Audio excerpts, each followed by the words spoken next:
You are listening to The Redshift, your connection to your piece of the sky. I'm your host, Emma Miller. Hello. Hi, friends. Hello, Kenji. Hi, Trinity. Hi, Kaiser. Hi, Rerouted. Hello, Manja. Hi, Brickbond. You are back. It's great to see you, Brickbond. Hello, CHRNV. Hi, Vamaka. Hi, Karen. Hi, Ella. Hi, Galdwin. Hello, Thunder. Welcome in. Has everyone had a good week? I hope you all have had a fantastic week. I know that I have had a great week. And I've missed you guys, and I'm really excited to be back with you all today. I want to first just quickly shout out a comment that was sent in the ISA comms chat earlier today about finding out two truths and a lie, or more two truths and a lie from me.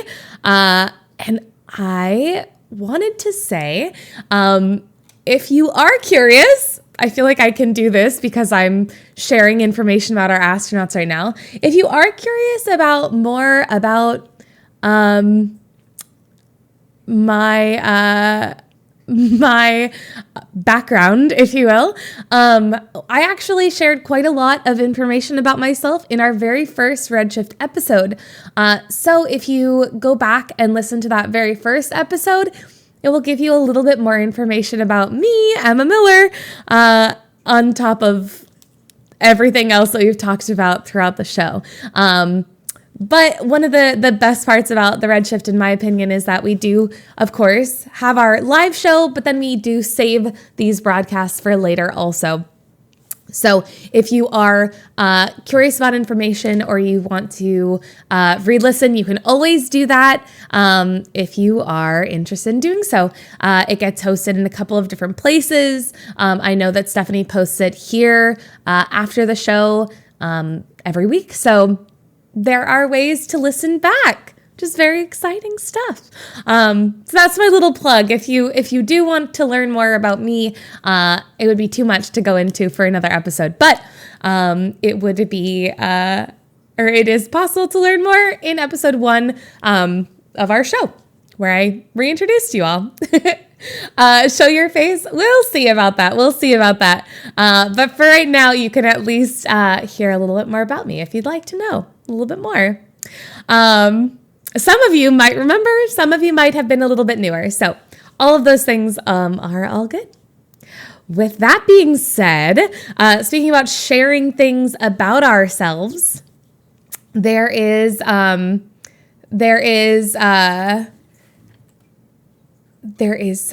really great two truths and a lie that were sent to me this past week over Discord. I got sent some messages.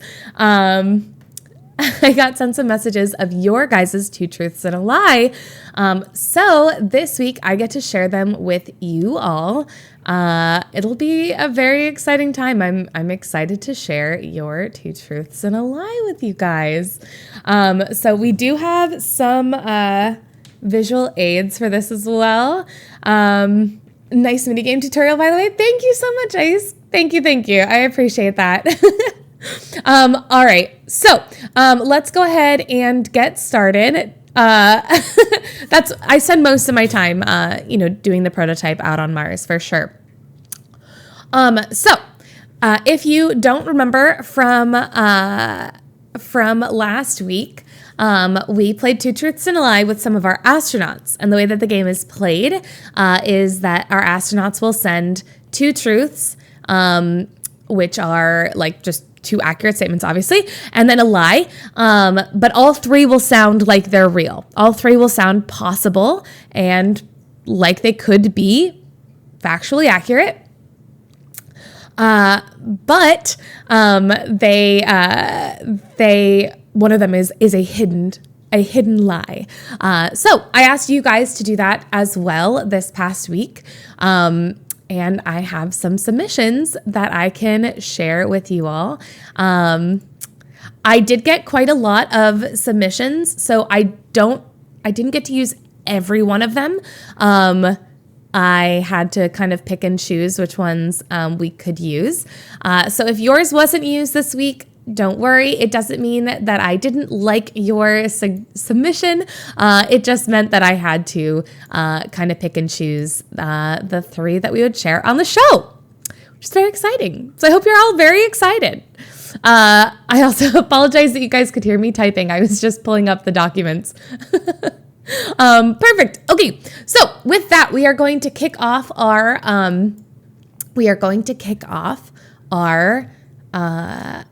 sharing of our 2 truths and a lie from our shifters. So to begin, we are going to share Bright Eyes', that's very exciting, 2 truths and a lie. So their 2 truths and a lie were that A, they were the valedictorian of their high school.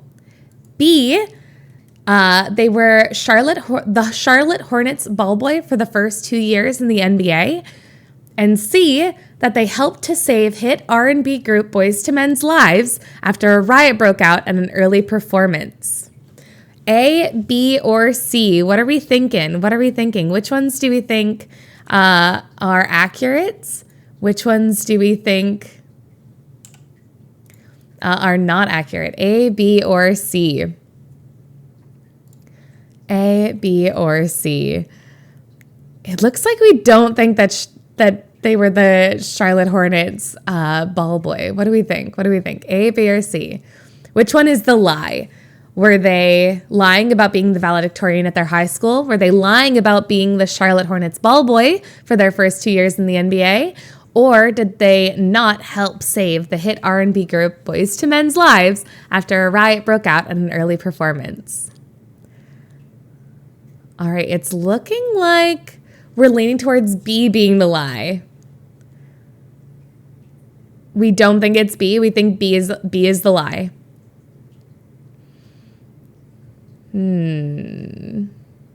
Trinity is pretty convinced that B and C are true. A is a lie. All right, let's see. All right, I think it looks like you guys have made your choice. So it looks like B is what we think is the lie. Oh, you guys just tied it. I'm going to give you 10 seconds to untie it. Oh, nope, we're going to stick with it being... Actually, I guess A has extra ones because it has 2. All right, so it looks like A is actually the winner in terms of what we think is the lie because it has extra ones. Perfect. Okay, so with that, you are correct. A is, in fact, the lie. While Bright Eyes was not the valedictorian of their high school, they were, in fact, the Charlotte Hornets ball boy for their first 2 years in the NBA. And they did also help to save the hit R&B group Boyz II Men's lives after a riot broke out at an early performance, which is super cool. That is such a cool fact. All 3 of those are really cool, but I am very impressed with you all for knowing that. Very, very proud of you guys. Congratulations. All right. You guys are kicking it off with a good start. Our next one comes from Ekal Packley. And their 2 truths and a lie are A, that they built a rideable prototype electrical car with immense efficiency when they were 16. B, that they played ice hockey professionally. Or C, that they had a telescope to watch Mars when they were a kid. A, B, or C? Which one is the lie? Did they lie about building a rideable prototype electric car when they were 16? Did they lie about playing ice hockey professionally? Or did they lie about having a telescope to watch Mars when they were a kid? A, B, or C? What do we think is the lie? A, B, or C? Ooh, it looks like we have a pretty strong contender right off the bat of B being the lie. Do you guys don't think that they played ice hockey professionally? Wow, it has a pretty resounding win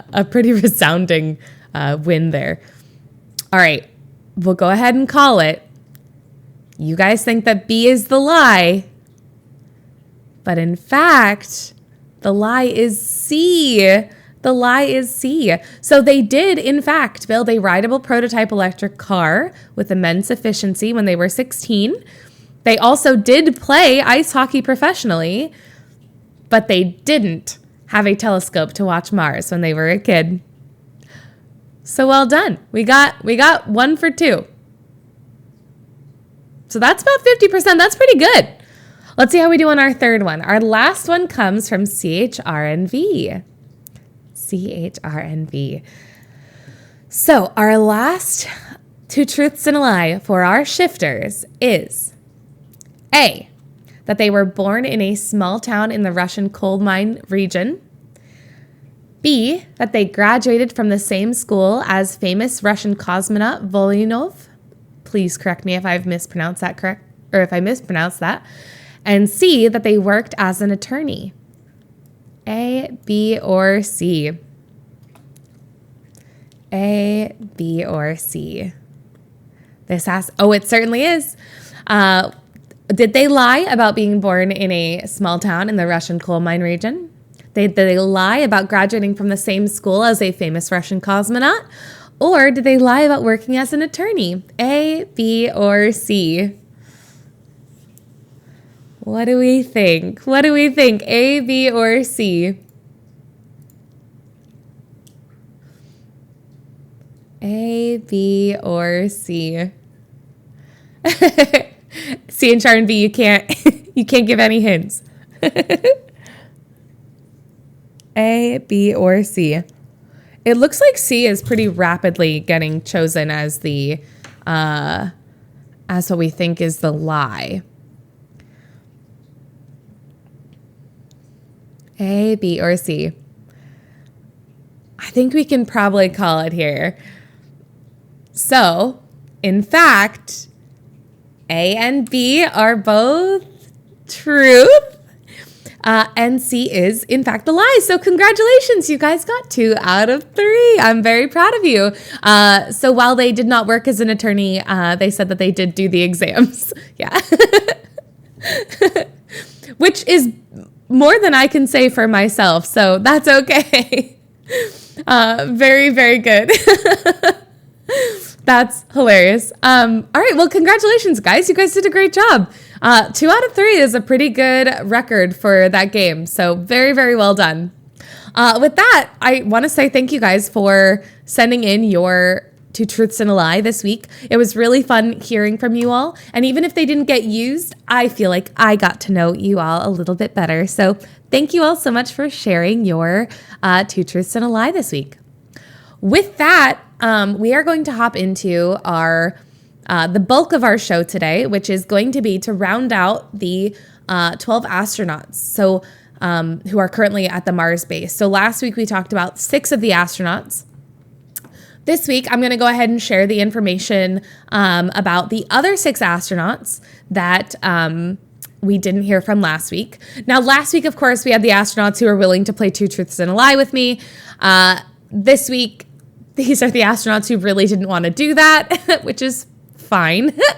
But I did manage to get them to share with me some of their fun facts about themselves, things that they enjoyed, favorite books, favorite TV shows, favorite foods.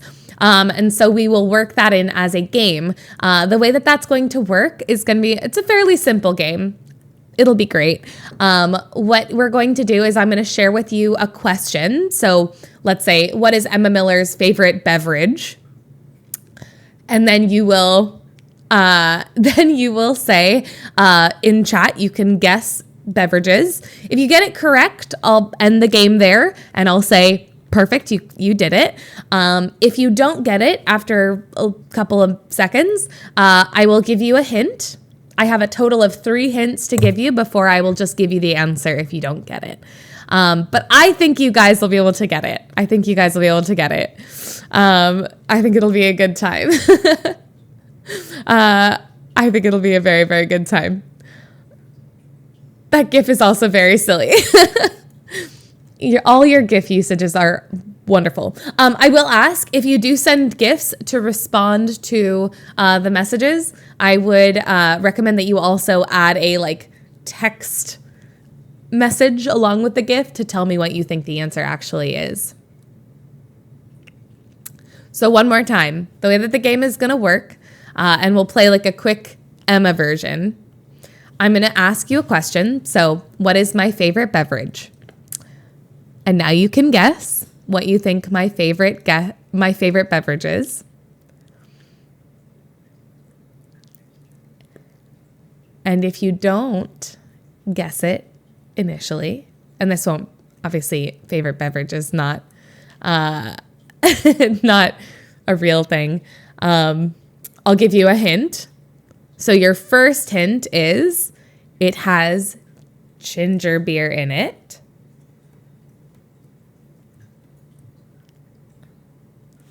And then Rinjob got it. Beautiful. You guys did a great job. See? So it's a fairly easy game, and I will give you hints while we're playing for the astronauts. So that was just an example, just so you guys know. But great guess, Rinjob. Beautifully done. All right. With that, let's hop into learning more about the astronauts again and playing our game. I'll let you guys know. I will have some visual aids for the game as well, so you won't have to just listen to me talk, I promise. All right, with that, let's start our game off with our first astronaut, which will be Patricia. So, we're going to go back to our beginning and start off with the first astronaut we ever heard from, Patricia. Patricia Holtzer was the star of episode 2, sharing with us the story of Martian glass that they created at the Mars base. Patricia wasn't afraid to ask the hard question: is it worth having conflict at the base if it led to a stronger level of trust down the line, or is it better to let things go without a real resolution for the safety or just for the sake of it being a calmer base? Patricia was born on March 1st. She grew up in Bremerhaven, Germany. She was the older of 2 children and a fiercely loyal and protective sister to her younger brother, Hans. Though she was always strong when it came to her family, she was also known by both family and friends for her deep patience with tasks. One of her favorite pastimes while she was growing up was to actually make lace, which is a painstaking and slow process, but one she excelled at. Patricia received a Bachelor's of Science in Biochemistry and Cell Biology from Universität Bremen and received her PhD in Botany from the Georg August Universität Göttingen. Her love for botany shifted into a passion for the idea of terraforming other planets in order to make them able to support humanity in the future. She knows it is a long game, but it is one she wants to be a part of. One of Patricia's primary areas of focus while training at ISA Lodok was to focus on the effect of microgravity on the diffusion of water through soil and its impact on root development. This work led Patricia to be credited in large part as being responsible for the creation of one of the signature spaces on Luna Station, which is a hanging bonsai garden. So now we get into Patricia's questions. So the first is, what is Patricia's favorite pastime? What do we guess Patricia's favorite pastime is? I would just start guessing activities. What do we think? Watching paint dry, gardening. These are good ideas. Painting's a good one. I'll go ahead and give you your first hint. It is a physical activity.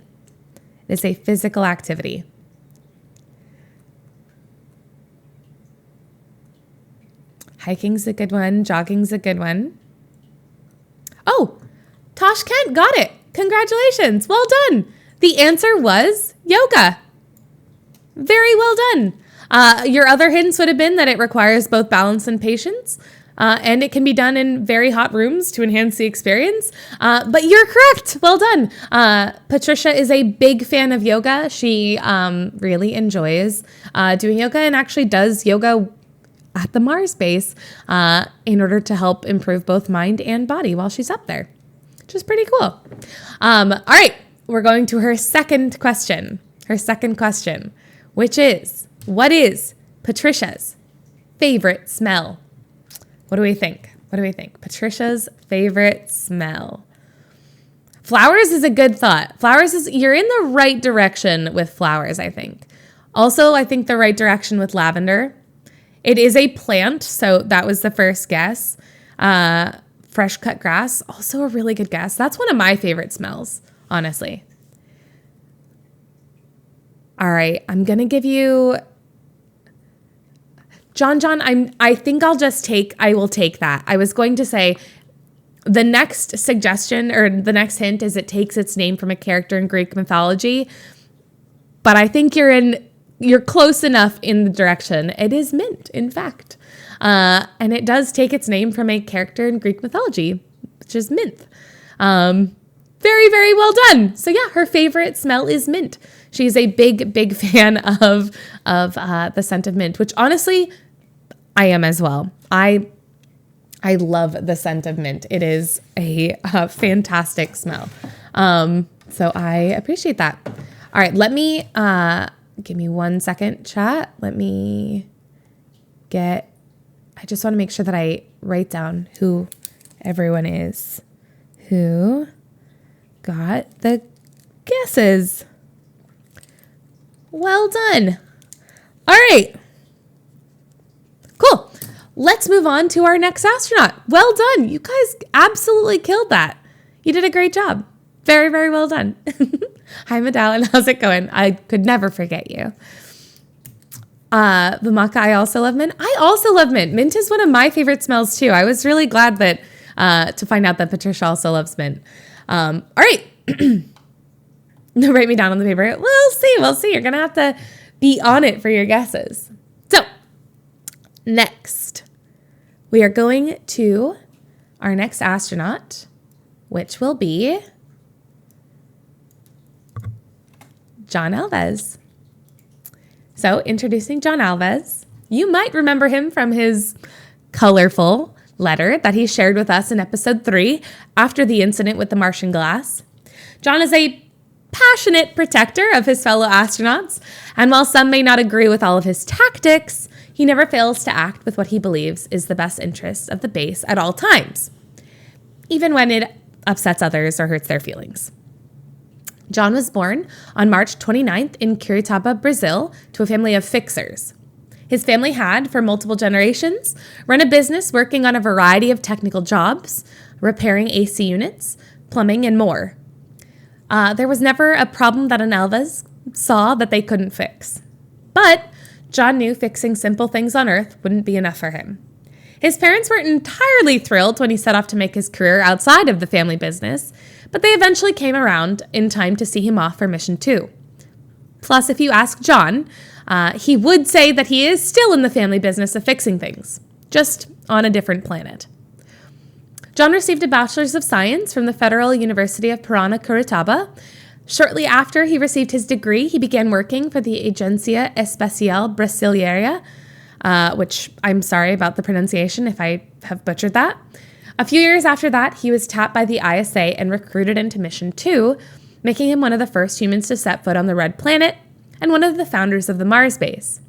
This worked very well for John because it meant that he also got to set up the quote-unquote correct processes for most of the technology and repairs on the planet. In the early days of Mission 2, when only the first 4 were on the planet, John woke up a day after a dust storm to find Midi shaking him by the shoulder. His head was pounding, he felt dizzy and sick. Midi held out an oxygen mask and said, CO2. Whether it was dust particles or static charge, something had messed with the lithium hydroxide CO2 scrubbers. It was John that remembered the store of calcium hydroxide they had shipped for an experiment Aurora was scheduled to run on converting human waste to fertilizer. That experiment had to be delayed. But John's improvised CO2 scrubbers kept the first 4 alive until the long-awaited arrival of Alliance 3, which is pretty neat. I appreciate him. He has been literally keeping everyone alive for a very long time. How old is he that he already has gray hair? I'll have to check on his exact age. But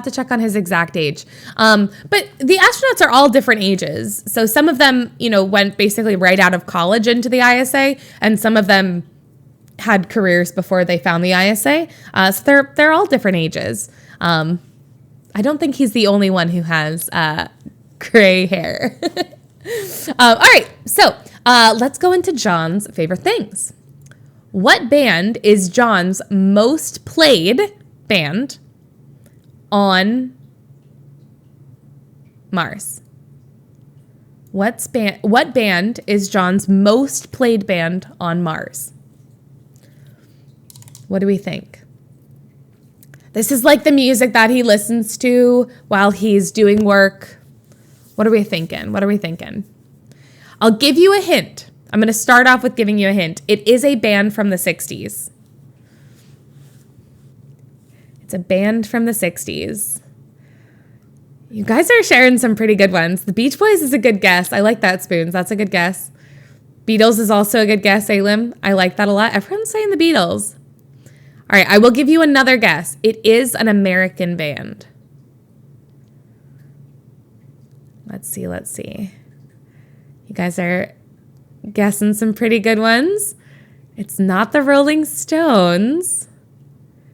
You're going in the right direction, though. They play psychedelic rock music. This is your last hint that I have for you. Psychedelic rock music. Spoons got it. Spoons, well done. It is the Grateful Dead. Well done. Good going, Spoons.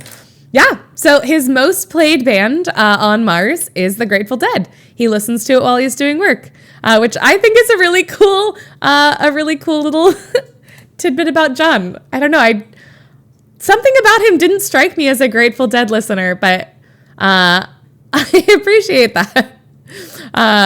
It makes me laugh.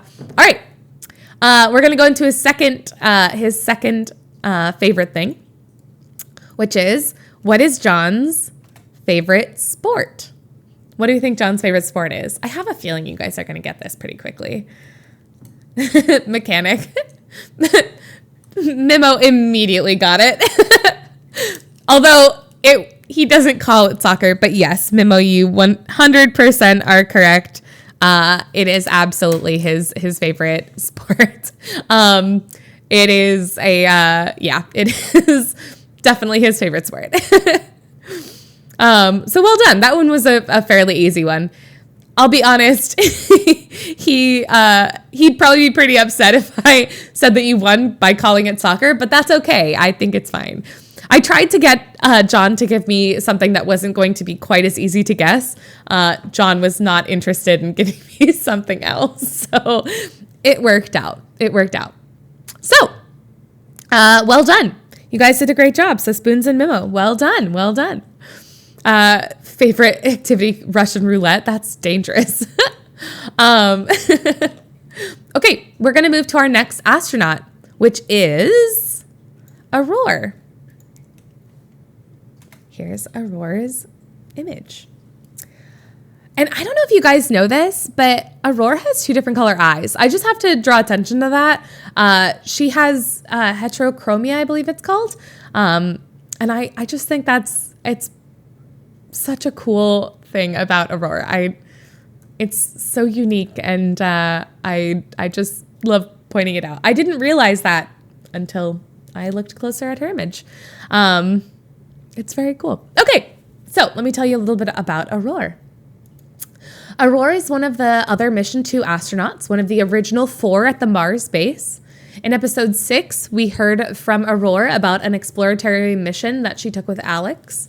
Though the mission ended with a bit more chaos than Aurora would typically prefer, it was a step in a promising direction in terms of potentially finding very simple life forms on Mars, and proving to Alex that green-headed aliens simply don't exist. Aurora was born in Seine-Saint-Denis in Paris on December 2nd. From a young age, she was a no-nonsense worker, burying herself in her studies to achieve the goal she set for herself at 5 years old, to become an astronaut.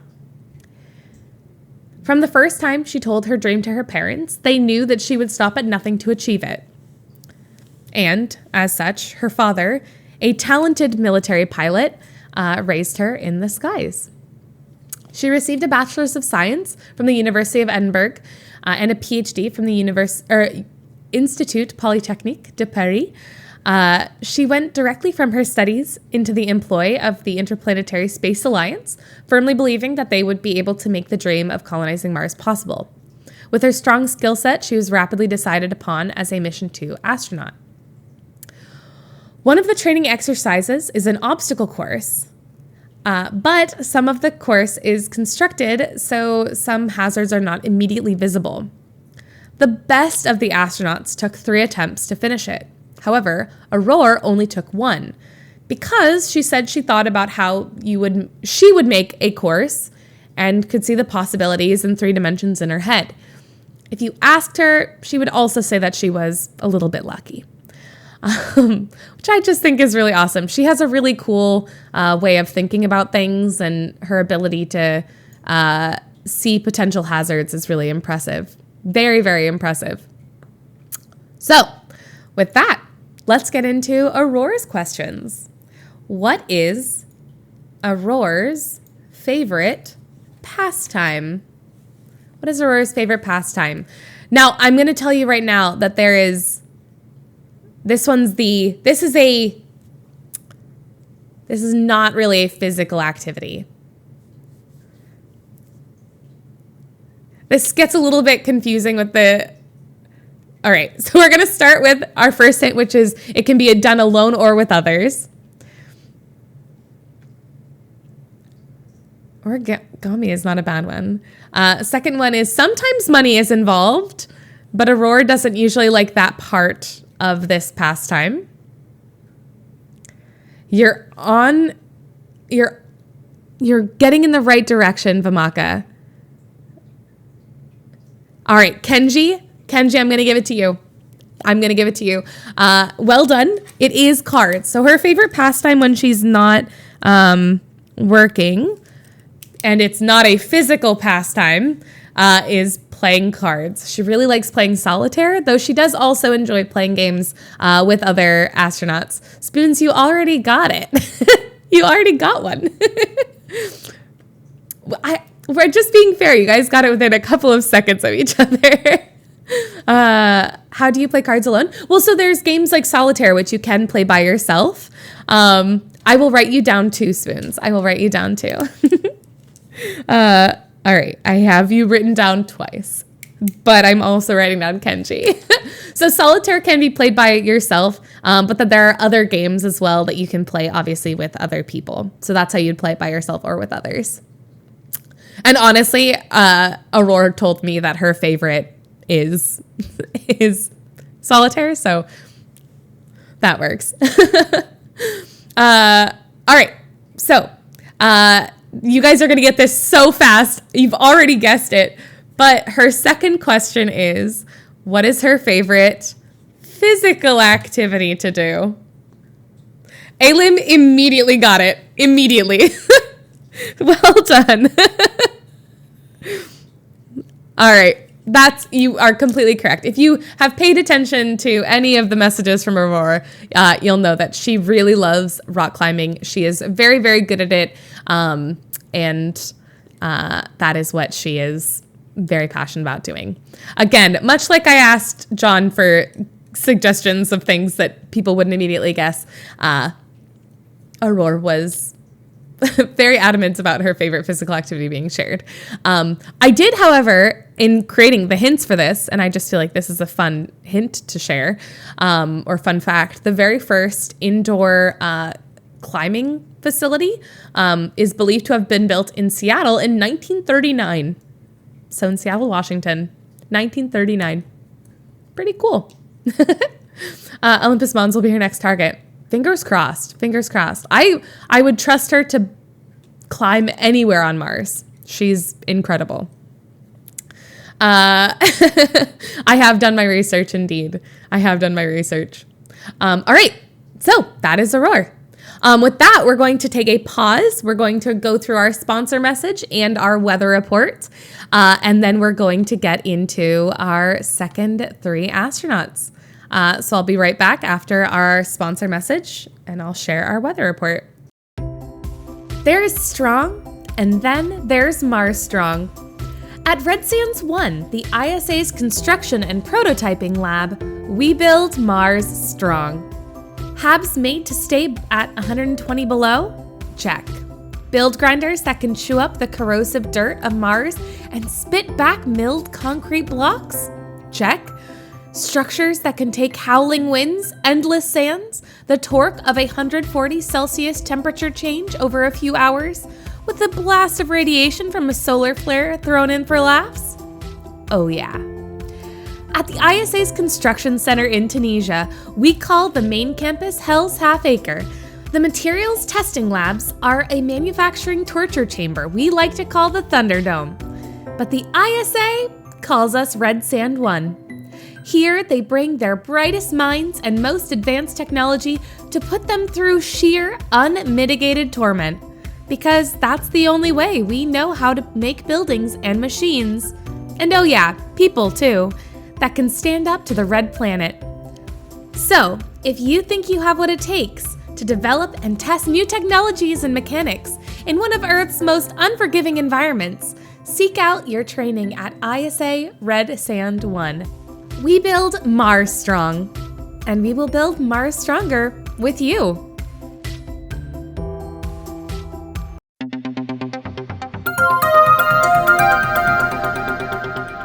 And now for the weather.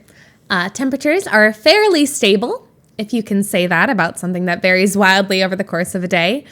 Highs of about negative 10 degrees Celsius, and lows around negative 100 degrees Celsius. Winds from 8 meters per second to 15 meters per second, which is approximately 30 to 55 kilometers per hour, though mostly at the lower end, largely to the southwest. Atmospheric pressure is 750 pascals, and opacity is about 0.5.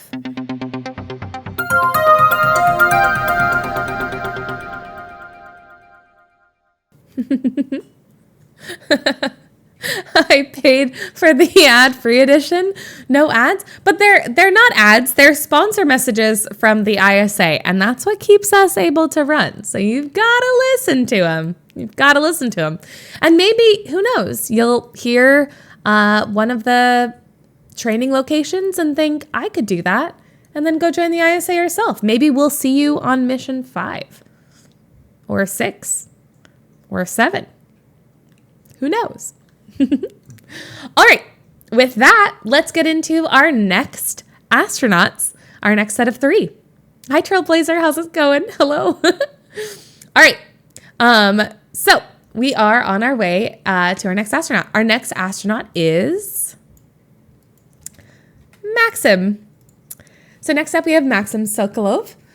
We heard from Maxim in episode 12 when he told us about what really happened to cause the near accident with Corey Leonard that we heard about in episode 11. Turned out that Maxim became the very first treasure hunter on Mars, discovering a Martian fire opal that has since set ablaze the sparks of creativity and scientific thinking at the base to answer the question of what the opal could be used for. Maxim was born on January 1st in Kharkiv, Ukraine. Maxim received a Bachelor's of Science from the National Technical University of Ukraine at the Kiev Polytechnic Institute. After he received his bachelor's, he moved to the United States to receive a PhD from the University of California at Berkeley. Maxim is an innovator in his field of geology. He first came to the attention of the ISA when founder Gabriel Rabin read an article about Silkelove's project to reverse climate change effects in the Karakum Desert, restoring a small patch of green at an oasis. Maxim was also a collaborator with ISA chief scientist Yui Nakano on several papers. Maxim's current objective is to address the perchloric issues in the soil on Mars to enable agriculture and to protect his fellow astronauts from Martian, quote, red lung. Although Maxim's science focus meant he spent 2 years at ISA Sphinx in Jungfraujoch, Switzerland, his favorite part of his training experience came during a rotation at the Red Sands construction lab in Tunisia.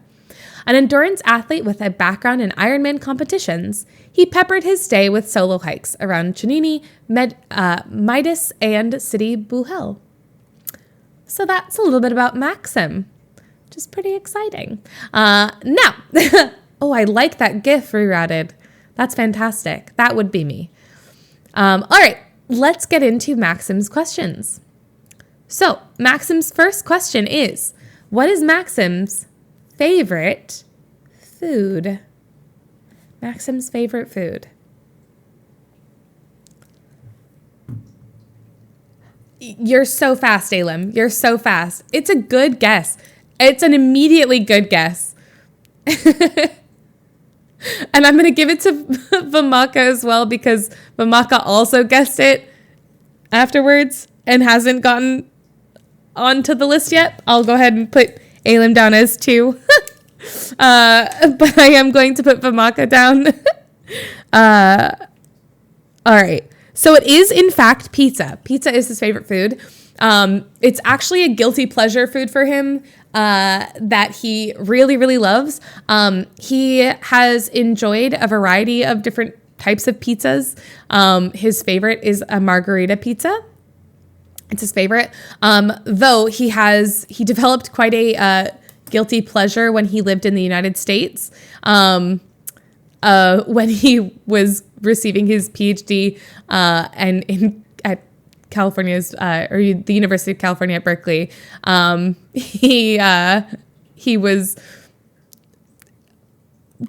a regular at fast food pizza locations, according to what he told me. So not what you would necessarily expect, but it is something that he very much enjoyed there.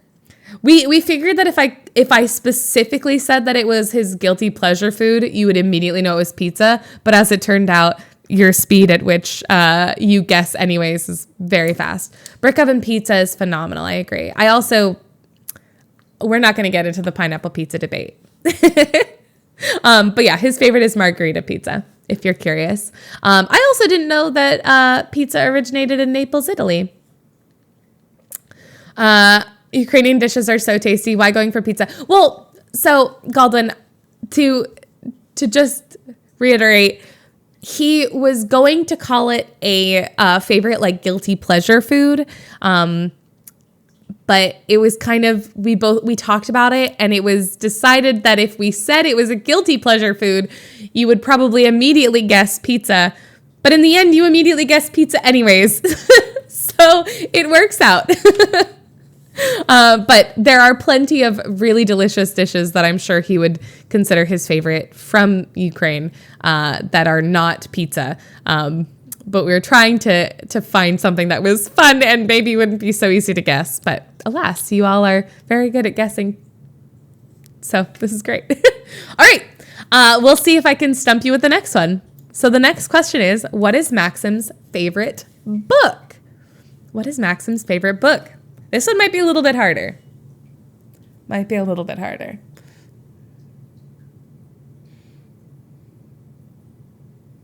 Ooh, all right.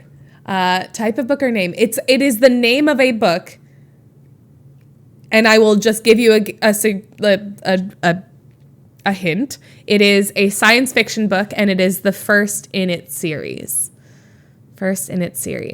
Our dad, the Lord of the Rings series is my favorite book series.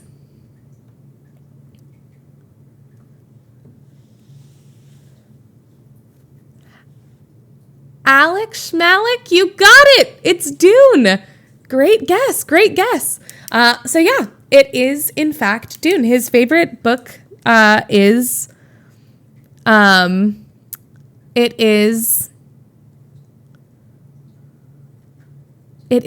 Well done.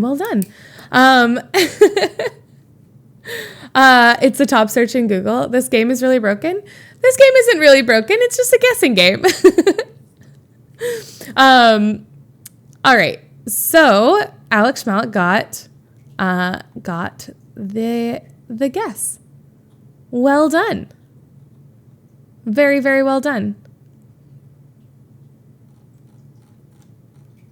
Dune is a great read. I haven't read it yet. I really do need to read it though. I think it'll be a good read for me at some point. Though Lord of the Rings is my favorite. Personally, that doesn't matter. It's much more important for you to know what Maxim's favorite book series is. But Dune, well done. Good guesses, guys. Good guesses. If you have suggestions on books that Max should read, let me know and I'll send them to him and see what his thoughts are. So I will happily take those suggestions. There are a lot. Mars for Dummies is a good one. That's actually one that, I've been reading. All right. Next up, we're getting to our next astronaut. We're getting close to the end, y'all. We have 2 astronauts left. All right. 2 astronauts left.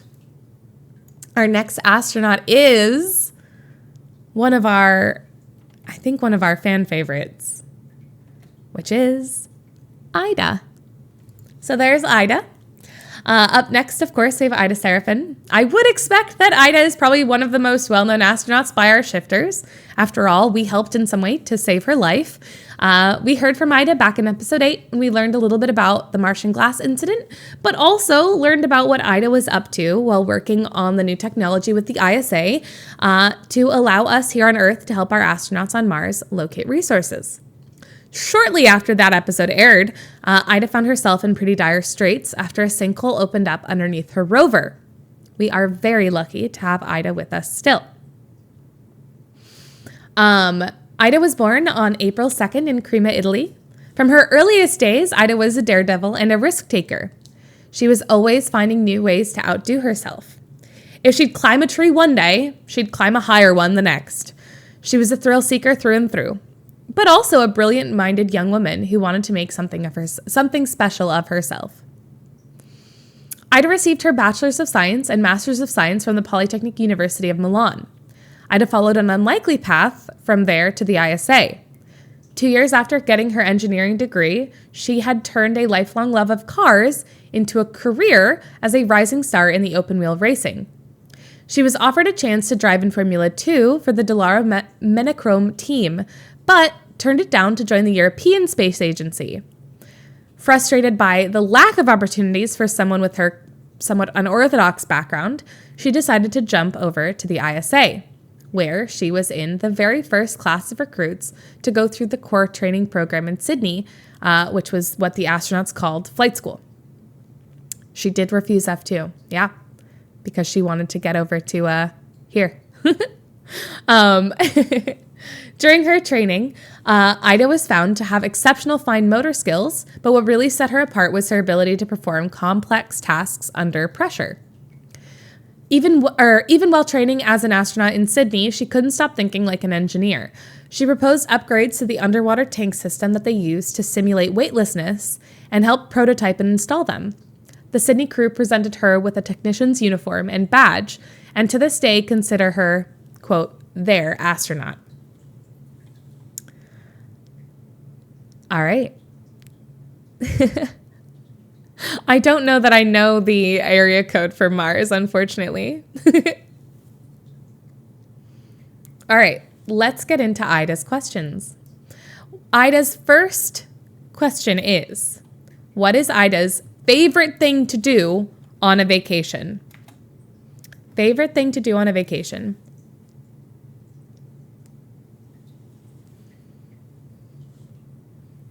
These are good suggestions. I'll give you a hint. It involves going to a place to do this while she's on vacation. They have them at specific places.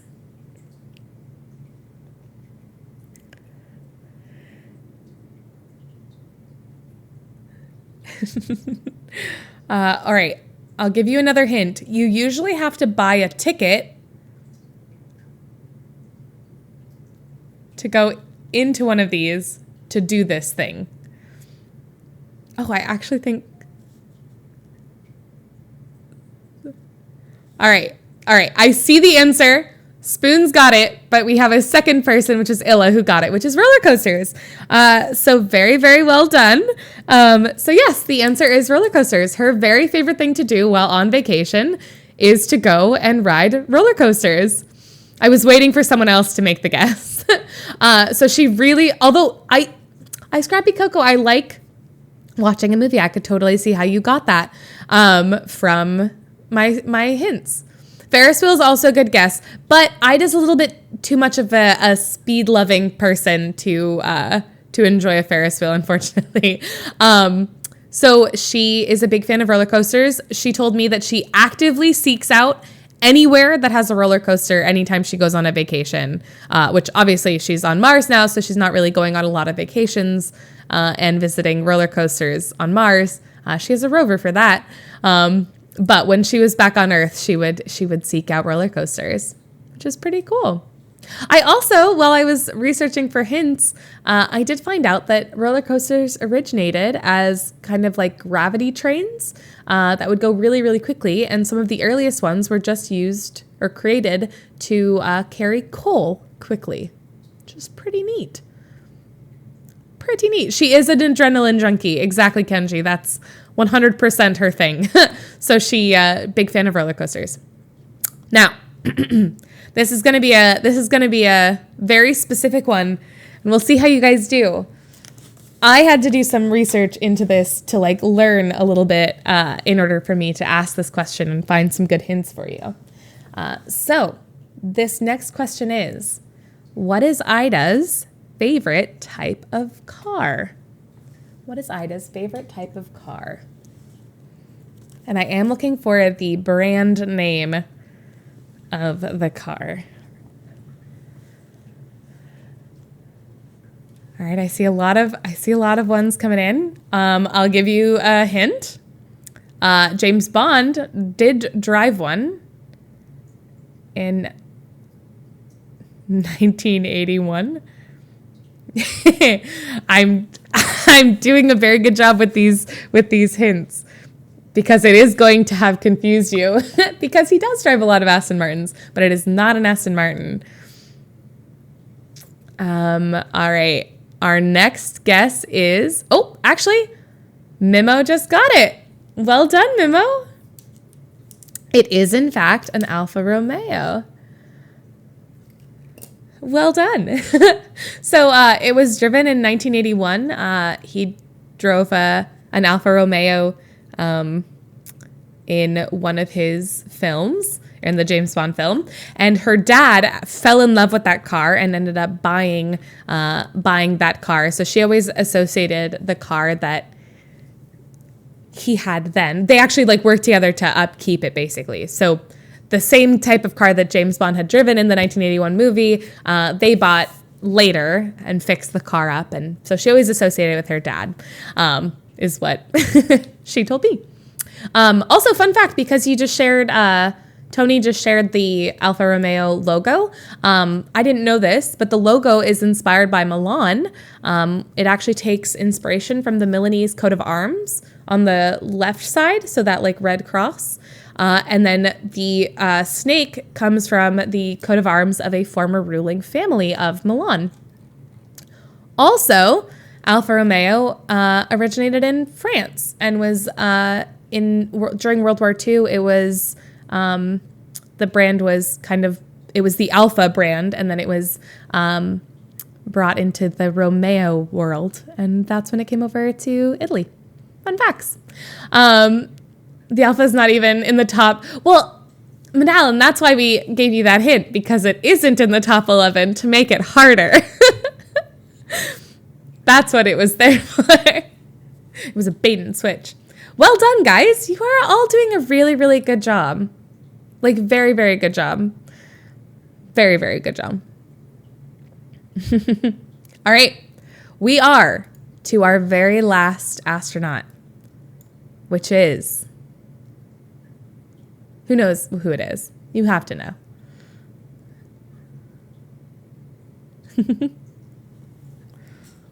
No, you got Emmy last week.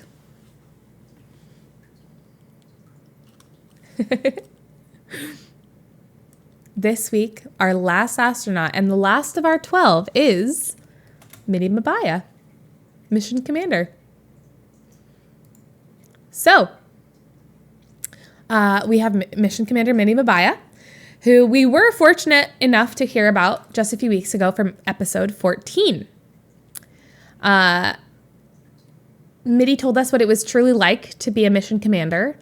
Some days are easier than others, and she learned firsthand that some are more difficult after dealing with the CME drill with the others on Mars. Minnie was born on March 16th in Quezon City in the Philippines. She grew up spending all the time she could outside of her studies in the swimming pool. One of her favorite things to do growing up was to join her mother and aunt in the kitchen to help them make lumpia, which is a delicious spring roll type dish.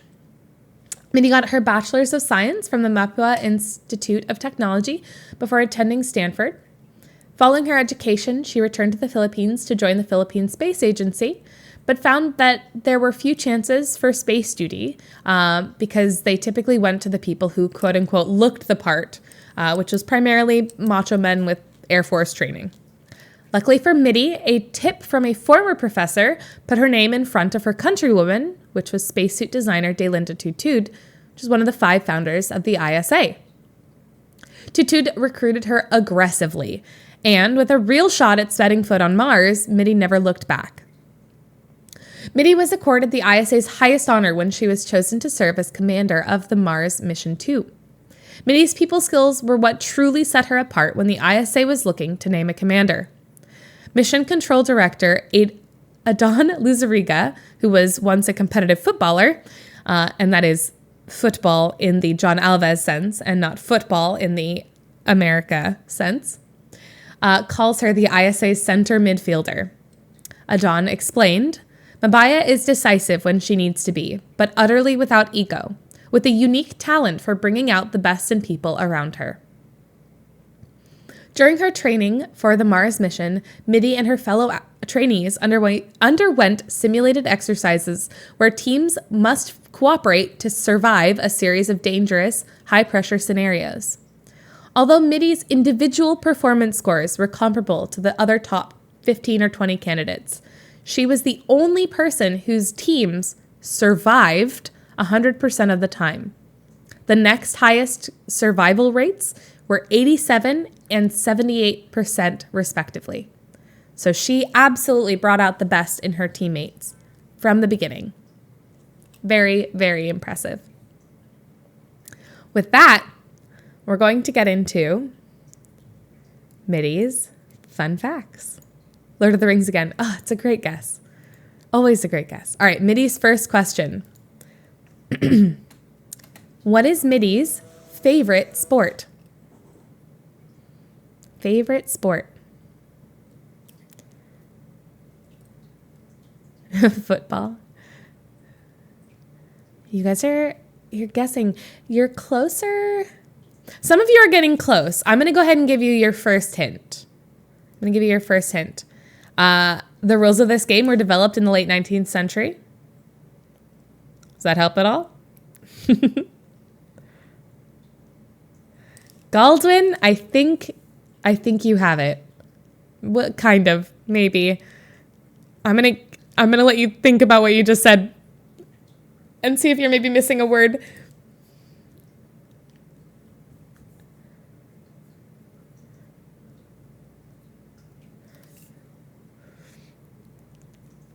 I'm going to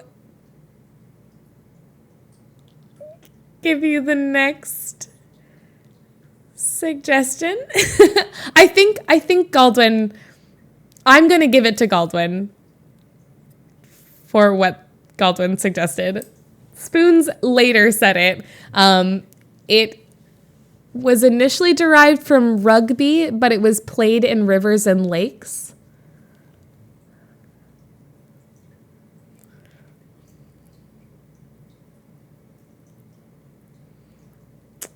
And it got its name.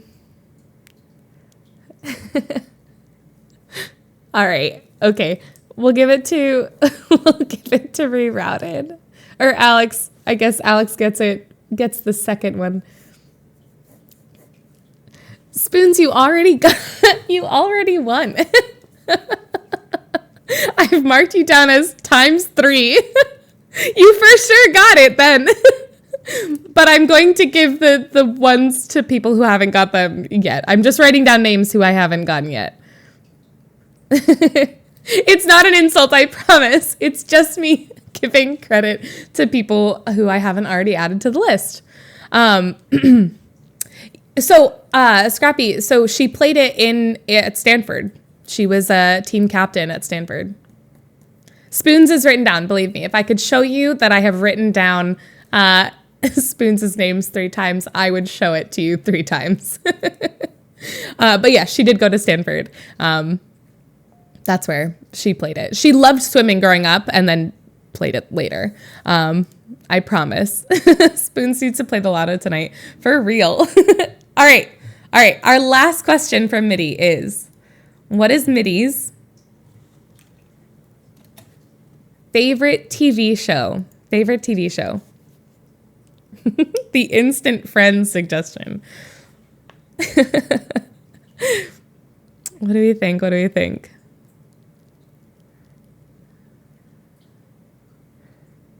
They're good guesses.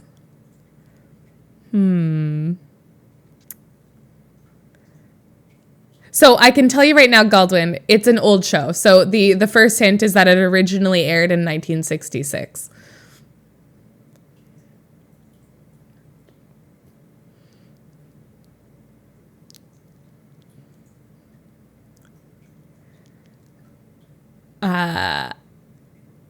There have been a large number of versions of this. All right, Brickbond got it. Well done, Brickbond. It is, in fact, Star Trek. She is a she is a big Trekkie. She's a big fan of Star Trek. The promise of to boldly go where no man has gone before was a promise that she really resonated with her at a young age and has loved throughout her life. But yes, it is a TV show and it has many films. So films and television shows, lots of different options. So yeah, that's her favorite. Her favorite is, in fact, Star Trek. That's her favorite TV show. And before you ask, she did want me to throw this in there, that her favorite captain is Catherine Janeway. If you're wondering, if any of you are big Trekkies, favorite is Catherine Janeway. Good to know. Well done. I am so impressed with you all. I'm going to go back through and make sure that I got all of the correct people on my list of people who guessed correctly. And I will make sure that gets sent along. But you all did a really great job. I am so proud of you all. And I hope that you all enjoyed the game. I hope you all enjoyed the games. I hope you also all enjoyed relearning a little bit about all of the astronauts. It is a really fun job that I get to have to share with you all the information about the astronauts. So it's really great. Thank you guys for hanging out and for playing the games with us today. I appreciate that. With that being said, we are going to end our episode for the week. I cannot wait to chat with you all next week. It's going to be a great time. I'm really looking forward to next week. And I will see you all a little bit later. Bye, everybody.